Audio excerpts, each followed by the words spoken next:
लागि immigration office लान लगाएको छ। एआरसी कार्ड भनेको के हो, एआरसीको लागि के गर्नुपर्छ, कति टाइम लाग्छ भनेर बुझ्न मन छ भने चाहिँ यो भिडियो हेर्नु होला। तपाईँहरूलाई एउटा कुरा भन्न मन लाग्यो, हाम्रो कलेजमा आइपुग्ने बित्तिकै यस्तो हावा चल्छ क्या, चिसो। ल हामी चाहिँ निस्केको, यति धेरै छ फ्रेसम्यानहरू। पानी पऱ्यो क्या भयो, पानी पऱ्यो, छिटो छिटो घर जानुपर्छ, छाता पनि यहाँ छैन। Hello everyone, welcome back to my another video. आज धेरै पछि चाहिँ मैले मेरो ब्लग सुरु गरेको छु। हिजो अस्तितिर नि मैले 2-3वटा ब्लगहरू आएको थियो, अनि त्यसमा चाहिँ मैले भोइसहरू कभर गरेर राखेको थियो, अनि त्यसमा चाहिँ धेरै भ्युज पुगेन, गएन। अनि त्यही भएर चाहिँ आज आफूले बोल्दै भ्लगिङ गर्दै रिचार्ज गरेको। यो भ्लग चाहिँ आज हाम्रो चाहिँ एआरसी कार्डको लागि इमिग्रेसन अफिस लान लगाएको छ कलेजले नै। अनि इमिग्रेसनमा हाम्रो बायोमेट्रिकहरू हुन्छ, त्यसपछि चाहिँ 2 हप्ता जति लाग्छ अरे हाम्रो एआरसी कार्ड हुन। अनि त्यही हो, आज चाहिँ नि कलेज जान्छौँ, कलेजबाट नै हामीलाई जाने कुरा छ। अनि 1 बजेर 10 मिनटभित्रमा आइपुग्नुपर्छ भनेर मेल आएको थियो। अनि अब हामी जान लागेको। अनि एउटा कुरा चाहिँ, यदि कोरियाबाट कसले हेर्दै हुनुहुन्छ कि त कोही चाहिँ कोरियाको लागि अप्लाई गर्दै हुनुहुन्छ, अनि एआरसी कार्ड भनेको के हो, एआरसीको लागि के गर्नुपर्छ, कति टाइम लाग्छ भनेर बुझ्न मन छ भने चाहिँ यो भिडियो हेर्नु होला। हामी पनि फर्स्टमा आउँदाखेरि चाहिँ हामीलाई थाहा थिएन एआरसी कार्ड भनेको के हो, कहिले बन्छ, कसरी बनाइन्छ।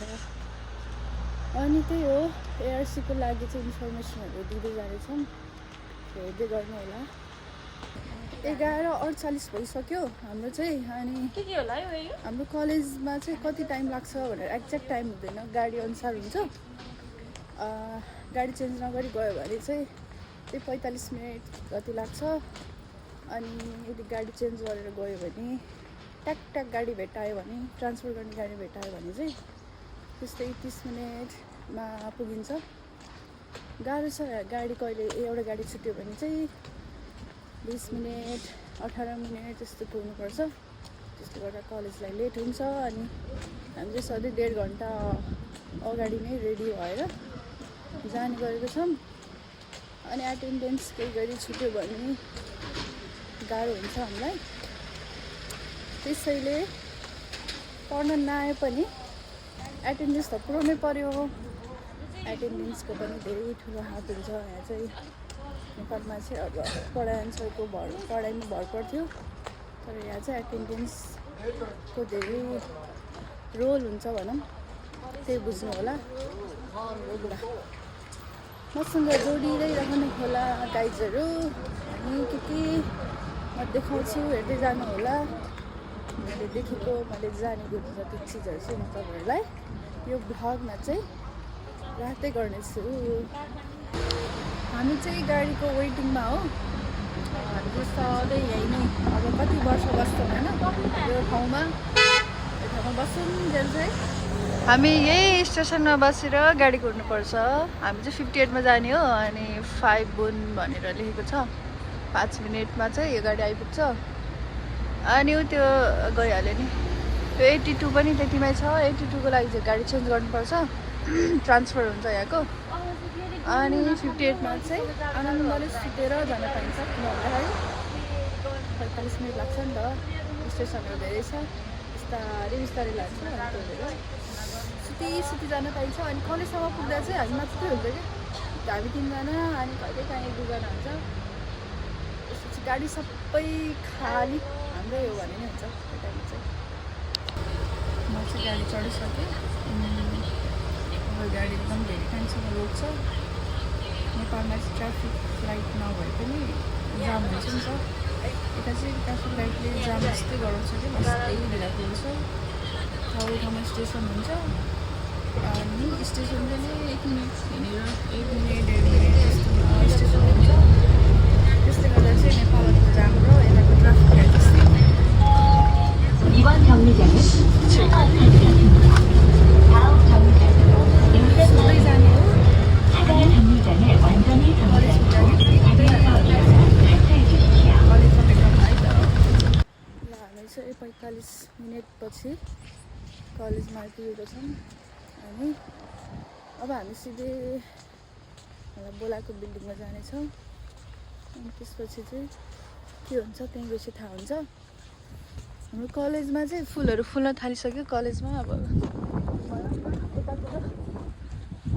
अनि बल्ल रमाइलो देखिरहेछ। अस्तितिर आउँदाखेरि चाहिँ पुरा आँटलाग्दो पुरै हिउँले खाएको बोट बिरुवाहरू सबै मरेर बिजोग थियो। अहिले चाहिँ हरियाली हुँदैछ अनि फुलहरू फुल्दैछ। त्यही हो, बिस्तारै बिस्तारै रमाइलो हुँदैछ। तपाईँहरूलाई एउटा कुरा भन्न मन लाग्यो, हाम्रो कलेजमा आइपुग्ने बित्तिकै यस्तो हावा चल्छ क्या, चिसो, एकदमै चिसो।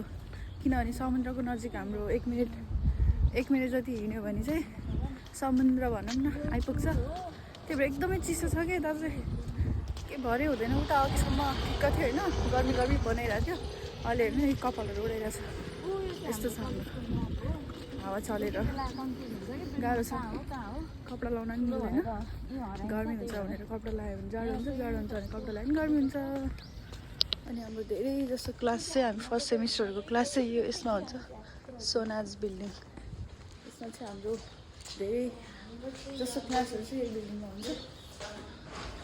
ल मैले अस्ति भ्लगमा पनि राखेको थिएँ तपाईँहरूलाई हेर्नुहुन्छ भनेर।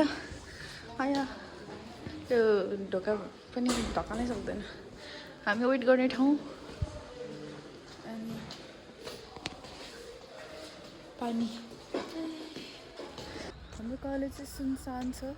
जति मान्छे भए पनि यता चाहिँ हल्ला सल्लाह हुँदैन। हामी नेपालमा भएको यत्रो ठुलो युनिभर्सिटीमा चाहिँ कति हल्ला हुन्थ्यो होला। तर यहाँ चाहिँ कस्तो शान्त, कोही बोल्दैन है, एकअर्कासँग नि बोल्दैन। अनि एकदमै मिल्ने साथीहरू छ भने मात्र अलिअलि बोलिरहेको सुन्छ, नभए हल्लै हुँदैन क्या। यस्तो सुनसान यत्रो छ कलेज, यत्रो छ युनिभर्सिटी। त्यस्तै गरी नै हामी हराउँछ यहाँ नै, कुन बिल्डिङ हो कसरी निस्किने हो भने थाहा हुँदैन। पनि शान्त छ। अनि बिस्तारै फुलहरू फुल्न लागेको छ। यसरी यो हो फुल। अनि हामी चाहिँ इमिग्रेसनमा जानको लागि चाहिँ हामीलाई यो के हो आइओएस कि आइसिएस के भन्थ्यो, यो बिल्डिङमा बोलाएको थियो। अनि यो बिल्डिङमा जाँदैछौँ।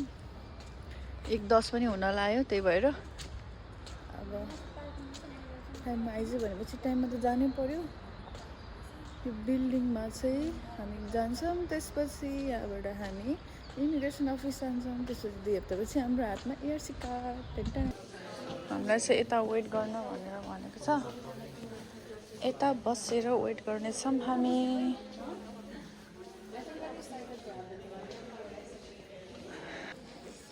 हामी चाहिँ वेट गर्दैछौँ यहाँ।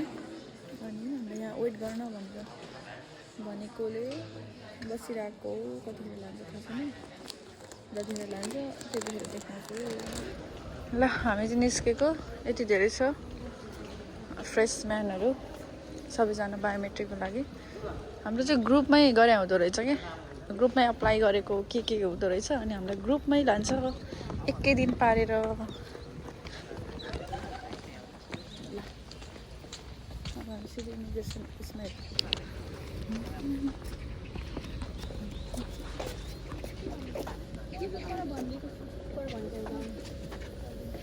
कोही नआएको मान्छेलाई के भन्ने होला साथीहरू? एकजना आएको छैन क्या निरु त।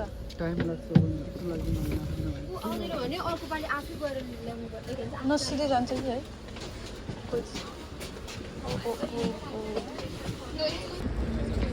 हामी चाहिँ आइपुग्यो बल्ल बसबाट ओर्लेर। अब हामीलाई अफिस जाँदैछ।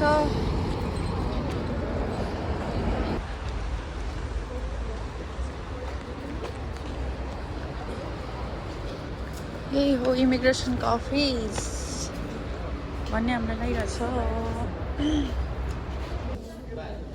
त्यस्तो कुपन दिएको छ।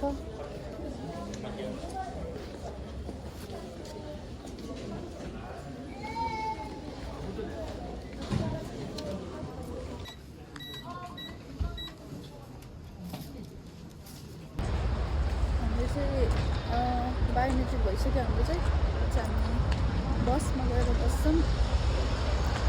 त्यसपछि अब सायद 2 हप्तामा चाहिँ आउँछ होला एयरसी कार्ड। सबै काम सकियो। चाँडै हुँदो रहेछ, धेरै टाइम नलाग्दो रहेछ। सायद कलेजबाटै लिएर आएको भएर चाहिँ टाइम नलाग्यो होला। हामी त बसिरहेको मान्छेलाई नि बोलाएर अलिक फास्ट गर्नको लागि होला जस्तो लगेको थियो। त्यही भएर चाँडै भयो। बायोमेट्रिकहरू गरियो, फर्म हाल्यो, पिन हाल्यो। त्यही गाइस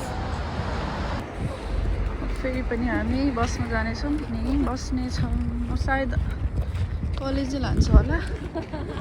त्यो चाहिँ हाम्रो गाडी हो कलेजको। ल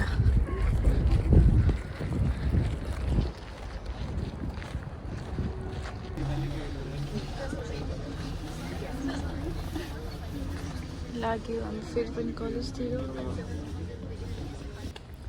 ल अब चाहिँ हामी फर्केको। पानीको छिटा पनि हान्यो। ओइ पानीको छिटा हान्यो त। पानी पऱ्यो क्या भयो।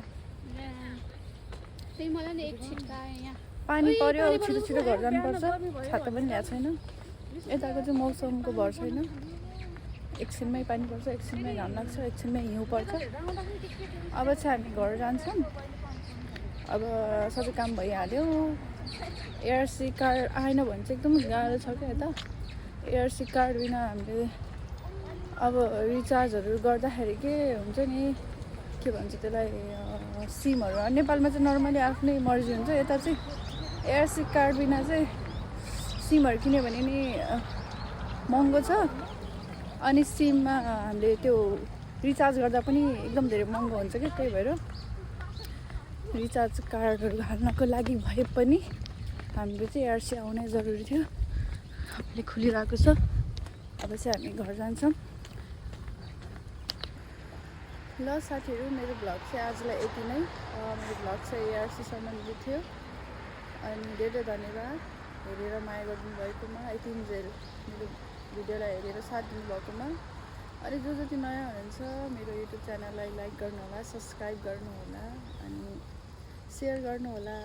फेरि पनि अर्को राम्रो राम्रो भिडियोहरू लिएर आउनेछु। त्यतिन्जेलसम्म मसँग जोडिनु होला। अनि आजको लागि चाहिँ यति नै। By by guys.